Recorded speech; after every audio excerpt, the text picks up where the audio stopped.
క్రీస్తు రక్తంలో కడగబడి మారు మనసు పొంది బాప్తిస్మం పొంది జీవగ్రంథంలో పేరు సంపాదించుకొని దేవుని బిడ్డవైన నిన్ను ముట్టాలంటే వితౌట్ పర్మిషన్ ఎవడికి హక్కు లేదు, అధికారం లేదు, ఛాన్స్ లేదు.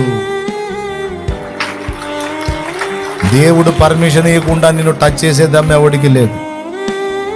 అంటే నువ్వేదో పెద్ద తోపు అని నీకు చెప్పట్లేదు, కానీ నీకు తోడై ఉన్నాడు తోపు, అది పాయింట్. దేవునికి స్తోత్రం కలుగును గాక. పెద్దగా చెప్పు. నీ తోడై ఉన్నవాడు అన్ని శక్తులకు పైన ఉన్నవాడు, శక్తుల మీద అధికారం పొందినవాడు, అది పాయింట్.